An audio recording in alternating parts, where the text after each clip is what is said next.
Hi guys, இன்றைக்கி நம்ம வந்து சிக்கன் பிரியாணி பண்ண போகிறோம். ஸோ அதுக்கு அடுப்புக்கிட்ட போகிறதுக்கு முன்னாடி சிக்கனை நல்லா மசாலா போட்டு கிண்டி கொஞ்ச நேரம் மேக்னேட் பண்ணி வைக்கணும். வாங்க, அதுக்கு நான் என்னென்ன மசாலாஸ்லாம் போட்டு பண்ணி வச்சுருக்கேன்னு உங்களுக்கு சொல்லிடுறேன். ஃபர்ஸ்ட் நம்ம சிக்கனை நல்லா மஞ்சள் பொடி போட்டு கழுவி வச்சிடணும். நெக்ஸ்ட்டு ஒரு இஞ்சி பூண்டு பேஸ்ட்டு, அதுக்கப்புறம் ஒரு ஸ்பூன் உப்பு, நெக்ஸ்ட்டு பிரியாணி மசாலா, அதுக்கப்புறம் வத்தப்பொடி, மல்லிப்பொடி, தேவையான அளவுக்கு தயிர் விட்டு மேக்னேட் பண்ணி அரை மணி நேரம் வச்சிடணும்.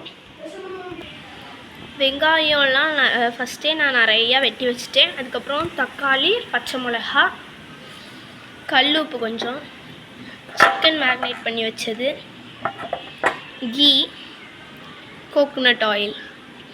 ஃபர்ஸ்ட் இது எல்லாத்தையும் நீங்கள் ப்ரிப்பேர் பண்ணி வச்சுருங்க. அடுப்பும் இப்போ ரெடி ஆயிடுச்சு காய்ஸ். பிரியாணி அரிசியை தேவையான அளவுக்கு எடுத்து நல்லா கழுவி தண்ணி பிடிச்சி வச்சாச்சு. ஒரு 3 முட்டையை அவிய வச்சாச்சு. இனிமேல் தான் அதை உடச்சி எடுக்கணும். தயிர் வெங்காயமும் ரெடி ஆயிடுச்சு. கொஞ்சம் தேங்காய் பால் எடுத்து வச்சுக்கோங்க காய்ஸ். இப்படி அடுப்பை பற்ற வச்சுக்கலாம் காய்ஸ்.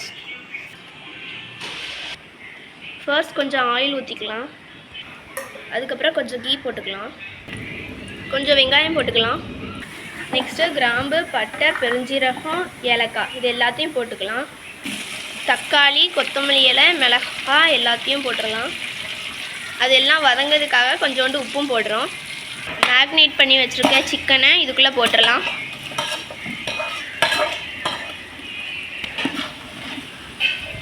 நல்லா மிக்ஸ் பண்ணிக்கலாம். காய்ஸ், இப்போவுமே நல்ல ஸ்மெல் வர ஆரம்பிச்சிருச்சு. நல்லா ஆயில் ரிலீஸ் பண்ணி வருது பாருங்கள். இந்த ஸ்டேஜில் தேவையான அளவுக்கு தேங்காய் பாலை விடணும். உப்பு தேவையான அளவுக்கு போட்டுக்கலாம். மூடியை வச்சு நல்லா மூடி விட்டுக்கலாம். கொஞ்சம் கொதி வந்தோடனே உப்பு கரெக்டாக இருக்கான்னு செக் பண்ணிக்கோங்க. தண்ணி நல்லா கொதிச்ச உடனே கொஞ்சம் அரிசியை ஆட் பண்ணிக்கலாம்.